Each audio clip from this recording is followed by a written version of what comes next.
بسم اللہ الرحمن الرحیم۔ السلام علیکم۔ نیوز سٹریم HD میں خوش آمدید۔ مغلیہ شہزادی مریم نواز صاحبہ اپنے پاپا کی ریاست پاکستان میں آج جلوہ افروز ہو چکی ہیں۔ آج ان کا شاہی جہاز 3:30 بجے ان کے پاپا کی ریاست میں لاہور ایئرپورٹ میں لینڈ کیا، لیکن وہ جس طرح کا اپنا شان استقبال چاہ رہی تھی، انفارچونیٹلی وہ نہیں ہو سکا، اور ان کا وہ جو شو تھا وہ ٹھس ہو گیا ہے، اور ان کا جو استقبال کا پلان تھا وہ فلاپ ہو گیا ہے۔ ہوا کچھ ایسے ہے کہ مریم نواز صاحبہ نے ہدایت کی گئی تھی اعلیٰ سینئر اراکین کی طرف سے اور قیادت کی طرف سے، حکم تھا جتنے بھی وہ لوگ جو ٹکٹ لینا چاہتے ہیں یا اس وقت جو ٹکٹ ہولڈرز ہیں، کہ ہر MNA اور MP ایک ہزار بندہ کم از کم لے کر موجود ہو، وہاں پر 1000 بندہ لے کر آئے۔ ان رہنماؤں نے بیچاروں نے بڑی کوشش کی، اپنی جیبیں بھی ڈھیلی کی کہ کوئی ہم سے 1000 روپے دیہڑی لے لے کہ وہ مزدوروں کو اکٹھا کریں، 1000 روپے دیہڑی دے کے اور انہیں لے جائیں، لیکن لوگ پھر بھی آنے کے لیے تیار نہیں ہوئے۔ پھر وہ سیف الملوک کھوکھر صاحب کی طرف سے وہ ساری رات بریانی کی دیگیں پکواتے رہے، اور ساتھ کنوں بھی دیے انہوں نے، وہ بھی آفر تھی ساتھ، لیکن لوگ کھانا کھانے کے لیے بھی اس بار آنے کے لیے تیار نہیں ہوئے۔ لوگ اس قدر اب بدگمان ہیں کہ وہ اس بار خوابوں کے لیے بھی آنے کے لیے تیار نہیں ہوئے، اور تو اور مزدوروں نے 1000 روپے کی دیہڑی کو نظر انداز کر دیا اور ان کے ساتھ آنے کے لیے تیار نہیں ہوئے۔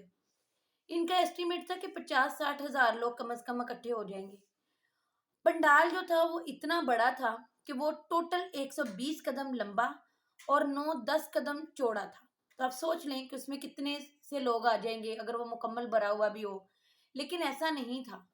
وہ بھی مکمل نہیں بھرا تھا، کیونکہ آدھا پنڈال جو تھا وہ میڈیا ہاؤسز کی گاڑیوں نے لیا ہوا تھا،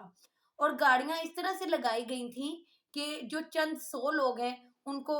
زیادہ سے زیادہ کر کے دکھایا جا سکے، لیکن لوگ اتنے تھوڑے تھے کہ وہ پھر بھی زیادہ دکھائے نہیں جا سکے۔ عطا تاریٹ کو انچارج مقرر کیا گیا تھا، پورے لاہور کی پولیس جو تھی وہ ادھر تعینات کر دی گئی تھی، آدھا پنڈال میڈیا کی گاڑیوں سے بھرا ہوا تھا، اور باقی جو لوگ تھے وہ اسی طرح،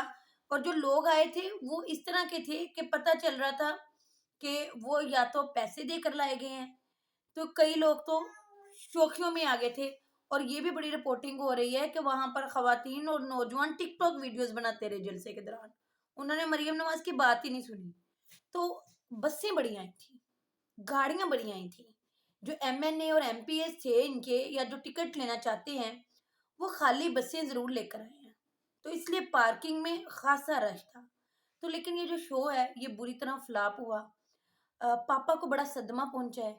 کہ اب ان کے پاکستان میں وہ چاہ رہے تھے کہ اب مریم نواز جو چیف آرگنائزر بن کے جا رہی ہیں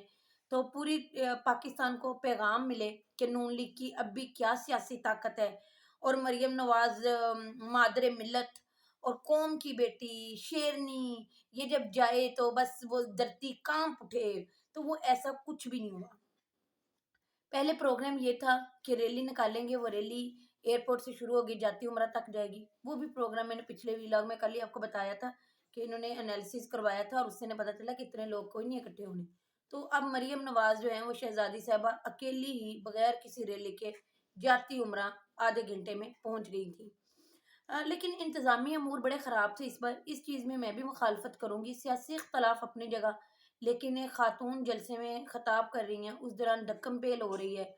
تو مریم نواز اس حد تک دھکم پیل ہوئی کہ مریم نواز کو ایک بار پیچھے مڑنا پڑا، اور پھر اس شخص کو سنا ہے کہ خاصا پھینٹا لگا ہے، تو یہ نہیں ہونا چاہیے تھا، یہ غیر اخلاقی چیزیں ہیں۔ مریم نواز نے اس کے بعد تقریر کی تو انہوں نے یہ کہا کہ پہلے تو انہوں نے سلام پیش کیا اپنی طرف سے، اپنے والد کی طرف سے، انہوں نے کہا نواز شریف کے حوصلے بلند ہیں، وہ جلد پاکستان ہوں گے، کیوں نہ حوصلے بلند ہو، ماشاءاللہ سیاسی انجینئرنگ پہلے بھی ہوتی رہی ہے، وہ پولیٹیکل انجینئرنگ اب بھی جاری ہے، ڈیلز ہو رہی ہیں، نگراں حکومت آپ کی پسند کی آ گئی ہے، تو اس لیے آپ واقعی جلد پاکستان اب ہوں گے، آپ نے اپنا انتظام کرنا شروع کر دیا ہے۔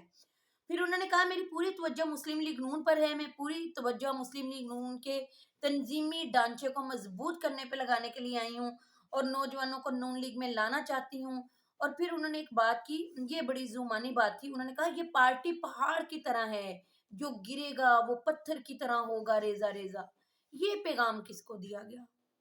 یا کہ کیا یہ پیغام شاہد خاقان عباسی، مفتاح اسماعیل جیسے لوگوں کے لیے ہے جو الگ پارٹی بنانے کا سوچ رہے ہیں یا جو انہیں کوئٹ کرنا چاہتے ہیں کہ یہ پارٹی پہاڑ کی طرح ہے، جو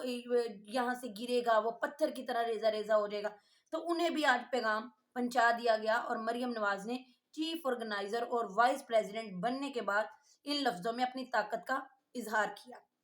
پھر مریم نواز نے مزید کہا، کسی کی سزا پر خوش نہیں ہوں، عمران خان نے جو کیا سیاسی طور پر مخالفین کے ساتھ، اس کی سزا انہیں قانون فطرت سے ملے گی۔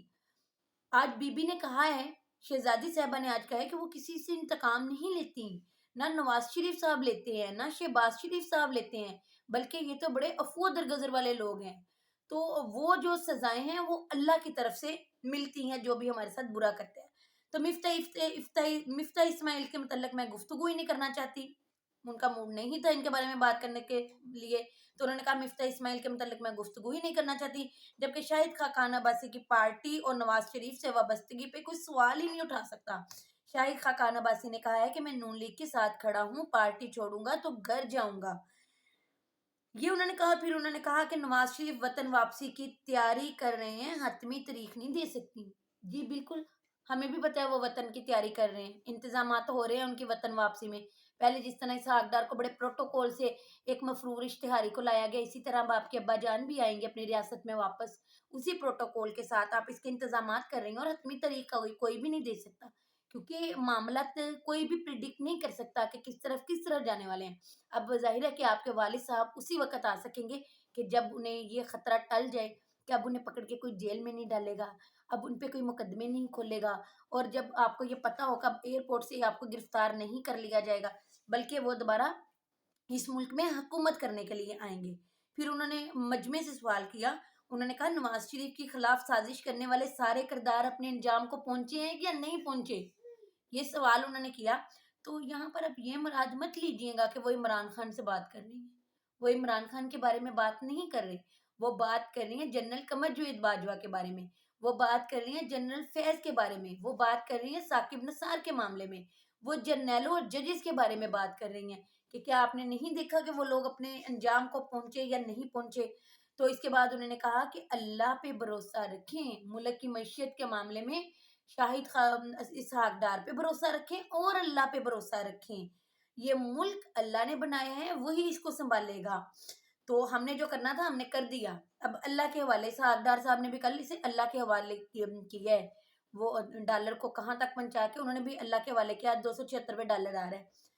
پھر اس کے بعد برا بھلائی کہا دوسرے لوگوں کو انہوں نے، لیکن ایک چیز قابل غور ہے کہ آج کے ان جلسے میں شہباز شریف کے کیمپ کا کوئی بندہ ایئرپورٹ موجود نہیں تھا، نہ شاہد خاقان عباسی گروپ کا کوئی بندہ تھا، نہ پنڈی گروپ کا کوئی بندہ تھا، نہ شین لیگ کے گروپ کا کوئی بندہ تھا۔ تو یہاں سے یہ بھی نظر آ رہا ہے کہ اختلافات ہیں، اور بہت زیادہ اختلافات ہیں، اور وہ لوگ جو ہے مریم کو سیاسی طور پہ اتنا ان کے عہدے پہ برداشت نہیں کر رہے سینئر رہنما۔ اب تک کے لیے اتنا ہی، نیکسٹ ویلاگ میں انشاءاللہ پھر ملاقات ہوگی۔ اللہ تعالیٰ آپ کو ایمان والی اور صحت والی زندگی عطا فرمائے۔ اللہ حافظ۔